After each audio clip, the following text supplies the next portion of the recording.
Hello there. Hey, Hey, thank you for taking your time to come meet with us. Really appreciate it. yeah, of course. You What can I address you by? can just call me Harry. Like, yeah, Harry? Okay, yeah, Harry.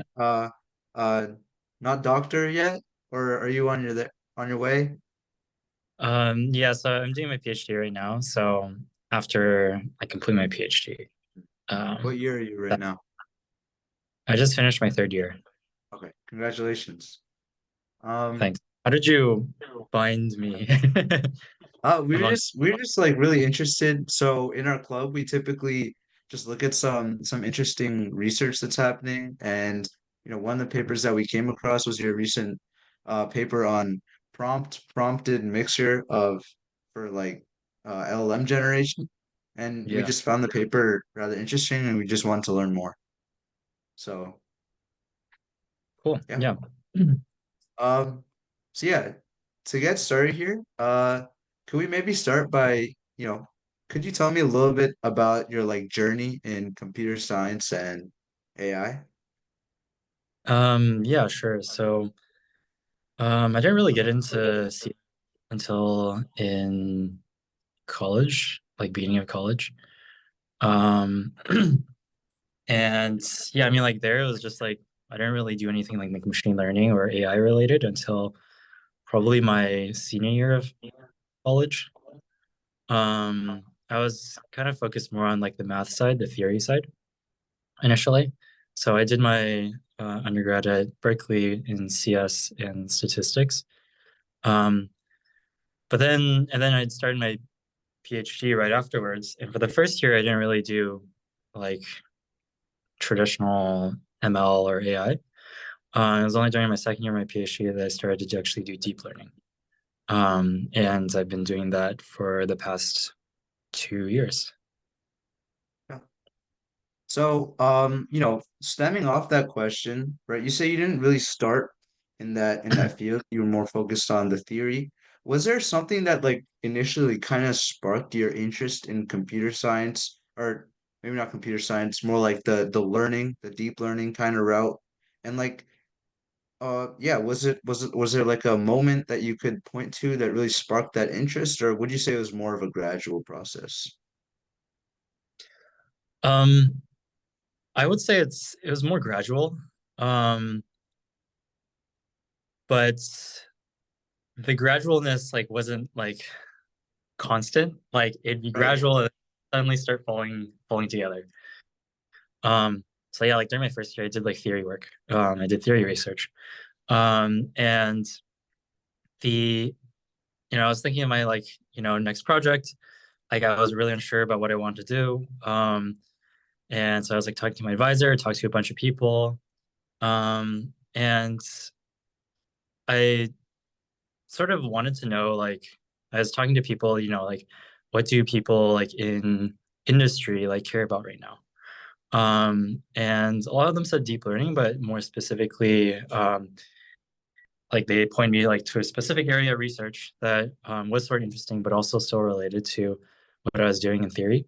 And so yeah, I just basically after like a few months of just talking to a bunch of different people, I kind of settled in not only like what I wanted, like not only did I want to go into deep learning, but the specific area that I wanted to do in deep learning. Right. And the people I talked to like range from like students to like professors. So like I just got like a wide range of opinions. Right. And that what would you say is that field specifically? I think if I remember what we saw, it was something around efficiency in deep learning. Yeah, yeah. Specifically efficiency in inference. Okay. So when you actually use the model. Okay. Yeah. Um so maybe we could pivot towards like some of the research that we found interesting. So we were wondering, do you think you would give us like a maybe a simple overview of your research that, I mentioned about the prompted Yeah. efficient LLM generation? Yeah, sure. So in that paper, we were sort of tackling this problem of it's like transformers. They consist of a lot of parameters. They're very big. Um, and there's a specific component of transformers that are very large. Um, they contain about two-thirds of the parameters. So if you can somehow, shrink the size of that section, which we call the feed-forward network, um, then we are essentially reducing the model down by quite a bit. Right. And the reason why we want to do that is because, LLMs or transformers, they are very slow. Can we speed it up? And so when we tackle, the size, and if we tackle the size in a principled manner, um, then we can actually see the model um, produce, you know, text at a much faster pace. Mhm. So I think in some of the example models I tried in that paper, you get about 25% more or 30% faster generation speed. Sure. I think those are some really interesting insights. So, kind of like stemming from that, what would you say are some of the key challenges you tackled like throughout that work? Um, I think the challenge, like the first challenge is um, like the observation part. So like Right. um, a lot of the process is like exploratory. And the reason why this paper was possible is because there was a really neat observation that we made in the features of the LLM. And that observation allowed us to essentially design a very simple method. So I would say the challenge is honestly like looking at a lot of things and seeing if there are patterns and seeing if you can use those patterns in some way um, for some engineering purpose. In my case, it was to make it faster. For sure. Do you think you could maybe dive a little bit into more of what that finding was? Is it talking about like the two-thirds idea that feed forward networks two-thirds, or you know, maybe you could dive a little deeper into that idea? Yeah, sure. So the exact observation is something that we call flocking, which is in the features. There are a lot of neurons that are very important, and Right. those neurons are shared across an entire sequence. Hmm. So that means that so if you plot this out, what you can see is distinct streaks, vertical lines, where the lines indicate very strongly activated neurons. And the fact that there are lines instead of like randomly scattered, like static, Sure. uh, is due to the fact that these are shared across every token in the sequence. Mhm. And so if we can, because these lines, if you just cover up say like half of this plot, then you can kind of infer that these lines just extend down, so which neurons are important. So this observation essentially tells us that, well, if we just look at what neurons are important in the past, then we can know what neurons are important in the future as well. Mhm. For sure. Yeah, and that finding really enabled you to work on that. So maybe like an extension of that would be, from that paper and from looking at those findings, what would you say are some of like the most significant conclusions that you got from that research? Um, the I guess the main conclusion is that um, these are these this behavior in LLMs, um, they actually can be utilized very effectively to speed up generation. It does open up some questions, like why does this even happen in the first place? Um, because if things are just perfectly random, then we don't expect these neurons to be shared across every Right, single token in. right. Um, so to be honest, I think it opens more questions than it answers. Sure. It's just neat that we're able to, without knowing the answers to those questions, we can still exploit this behavior in some way. Mhm. For sure. And maybe you could speak to some of like the potential like applications of it. I know there's definitely it enables efficiency in the inference and the size of the LLMs, but maybe some more broader talks of like some more broader potentials of the applications of this research. Yeah. So essentially the idea is for a lot of these efficiency methods is for things to run, on your own device or something to run on a personal device. Mhm. Not only that, we want it to have low latency. So we want it to be fast. So applications where this is, where you need something that is local and low latency are things like, your phone when you want to ask something, you want to Right, right. use like LLM on your phone, or say like in an autonomous vehicle. Like low latency there is very like it's very safety critical. Um, and also just, if you're using like chatbots, you don't want to wait for a very long time to get a response. Mhm. So in general, efficiency is a very good thing if you're like me and I'm impatient. So yeah, For sure. So yeah, so I did have some more like general questions for you, and I just want to take like a kind of step out from that more specific piece of research and just ask some general questions here. So sure, yeah. one question I had was, what parallels, right, like if any, do you see between the evolution of biological intelligence, um, and our efforts, your efforts to make artificial intelligence more efficient? I think that's a very tough question. I There think are it's a people, loaded question, so yeah, there's a lot of people working on like in the intersection of neuroscience and AI. I do know that the way that as much as we, try to draw connections, right? We call like parameters in things in our, network as neurons. We call it a neural network. We make all these analogies to brains. But at the end of the day, it's very different because what we're doing in um, like the brain is nice in that you don't have to do like intense training. Um, the like in contrast, things like ChatGPT needs to be trained on like pretty much all existing literature there is out right. there. We don't need to do that as a human, right? It's not even possible. Um, so like people do want to know like how this is possible, with computers, right? You don't like how can you learn more with less data? Mhm. Um, so I think people are working towards, you know, trying to mimic biological processes, but at the moment it's very distinct, even though people try to draw analogies between them.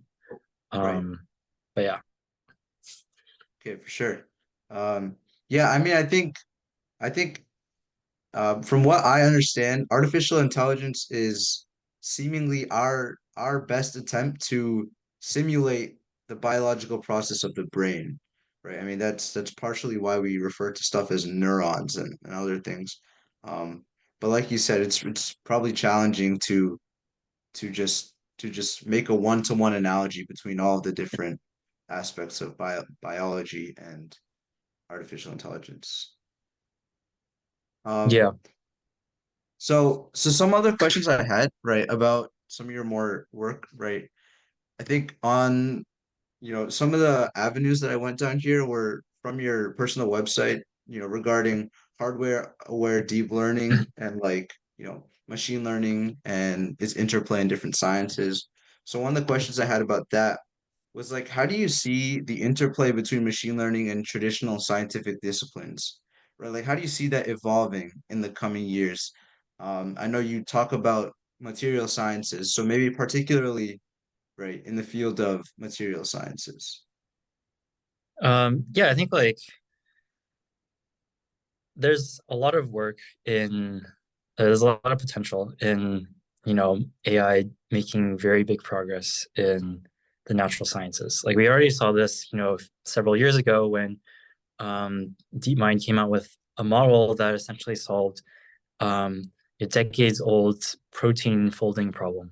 Right. Um, and these have huge consequences, towards, medicine development or therapies and things like that. So definitely it's like those are like very critical, impacts that pretty much affects everyone. Um, in material science, it's also the same, but it's like not as flashy as like, curing cancer or something like that. Right, right. Um, what I know in material science is that there's a lot of, they use machine learning a lot for materials development. So you might, for example, I haven't worked on this, but I know this area exists, where people have an idea of what characteristics they want a material to have. And this material doesn't exist, but they want to use, AI to sort of figure out what is sort of like the chemical structure, molecular structure for this to happen. Um, and that is something that, you know, AI can help here. And it also extends like physics as well. People have like AI-based physics models. Um, so yeah, there's just a lot of potential in the natural sciences. For sure. So maybe breaking away from the sciences aspect of things, I know you discussed like hardware aware deep learning. And I'm not sure if that's something you're actively working in right now, but kind of tying it back to efficiency, how do you like envision the idea of hardware aware deep learning changing the landscape of like AI implementation and making it more efficient maybe in the coming years? Yeah, so I think it's already here where we need to think about the hardware. So that's like something like the paper that we talked about, the prompted mixtures experts. That one is um, specifically in consideration with hardware. And a lot of my previous work has been with consideration with hardware. And the reason why is because the way we do math and the way that computers do math or GPUs do math Right. is completely different. So what might be simpler for us to calculate by hand is not going to be simpler for a computer necessarily. So how do you make it simpler for a computer to calculate so then it can actually skip a bunch of steps and be efficient? So I think that's necessary to actually see real gains in speed because you can work out the math and say, oh, like theoretically you gain this amount of speed because you save, you can do like half the number of multiplications. Um, but a computer will not know how to do that unless it's in a very structured manner. Um, so it's very necessary to sort of think about how the hardware works and make things efficient. Sure. And those two definitely, rely on each other. The more aware the models are of the hardware, the more efficient you can make those. I think Yeah. that's an interesting idea there. Um, so yeah. So just some more general questions here. I saw that you're working at Apple now, uh, as an intern. So just some more questions about that kind of thing. Mhm. Um, how would you say like I mean, are you working more on the like the research side or more on the product side, the industry side at you know at Apple right now? It's half and half. Okay, half and Um, half. the first half was product. The second half is research. Yeah, for sure. So I think one of the questions that I had was like if you could, maybe compare and contrast some of like the different aspects, if you could, between some of that the academic work that you do at Carnegie Mellon and your your work at Apple. Like maybe some things to think about would be, in terms of research, maybe in terms of collaboration, and just general things because for people interested in the differences, industry and academia, how would you decide if one is better for you, and what are your experiences in both? Yeah. Um, this is a question I ask myself very often, actually. It's a very common question that PhD students have to think about is academia or industry. Um, for me, I'm leaning towards industry. And the reason is because industry has a lot more resources. So as you know, like um, AI models now these days are very resource hungry. Uh, you need a lot of you need a lot of compute resources that academia may not have. Right. So just from a purely research perspective, research is a lot more constrained when you're in academia, unless you have a bunch of computational resources, which some professors do, but most professors do not. Um, and so that's one of the reasons. Um, the second reason is that academia is a very long road. Right? So not only you like you come out of undergrad, you go do your PhD, and then you go do a postdoc for a couple of years, and Right, then you kind of you don't really have much of a choice unless you're a very big superstar in the field in which school you land. So you don't have really much choice in like the location that you go to. And then from there you go start from assistant professor, then associate professor, and then full professor. right, By this time, like you're probably like if you're lucky, you're in your mid 30s to late 30s or maybe early 40s. Um, which once you get there, it's very rewarding, but you have to be very motivated to do that. And like, if I were to choose research or being a professor and I had, I get to skip all of that, then I would definitely be a professor because right, you have a lot more flexibility. Whereas, if you're working for a company, at the end of the day, you're making the company money, right? So you have to do things that essentially benefit the company. Whereas when you're a professor or in academia, you're doing things because you're interested in them, not necessarily because someone has to like use them or sell the idea and things like that. right. Okay, for sure. Um, yeah, I think th those were primarily, the questions that we had. Maybe one more here. From your position, right, working as a PhD and at Apple, what advice would you give to, aspiring students interested in pursuing a career, maybe in academia or industry, within the field of computer science and maybe particularly in artificial intelligence or machine learning? Um, is this for like high school students, undergrads, Uh, or like you know, let's say like high school and early undergrad students. um I would say not do what I did, which is Okay. be scared of going into the field. Mhm. I think when I started, I um felt a little overwhelmed with like, I never even knew what machine learning was until I started undergrad. Right. Um, but just not being afraid to like go into the field, like doing like maybe taking certain classes that you're interested in or doing projects, or honestly, I think if you're thinking about doing grad school, especially like a PhD, and getting involved in research early on is probably very important. Um, so yeah, I mean, the field changes very quickly, very rapidly. So like also just like try to keep up like with like the new stuff that's coming out. Right, right. Um, but yeah, I mean, like it seems like you and the people around you seem to have a good head start.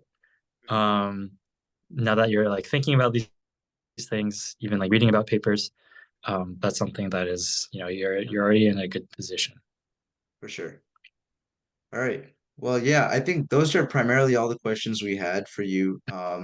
You know, I think, we really appreciate your time. And I think, if that was, if you have no more questions for us, I think that's about it. Yeah. Yeah. This is yeah. Thanks for reaching out. Of I course. did have one question, which was like, what is your like club do? Like, what do you typically do from like week to week? Like, has school started or like school hasn't No, started? not yet. Not yet, not yet. So it's so maybe I'll go like during the school week, what we primarily do is so I run the club. So I think so what I do is I'm just I do research at a lab right now and currently like I'm always like doing like paper reviews and I've always just been interested in just reading about, the current state of stuff. So I always like pick out a couple papers that I find interesting, during when we're in school, we discuss the papers, at least to the extent that we can understand the papers. Um, and then that's primarily what we do on a week to week basis. Um, you know, we'd love to meet with people like you in person, like so that would be, a much more collaborative environment. But obviously, as school hasn't started, I sent out some papers and people found them interesting, so we contacted you, and obviously we couldn't get the whole group together today, but Hmm. just interested in that kind of stuff. I see. Nice. That was Yeah, of awesome. course. Well, thank you so much for your time, and Hmm. yeah, thanks for speaking with us. Yeah, of course. Yeah. Have a wonderful day. All right. Thanks. You too.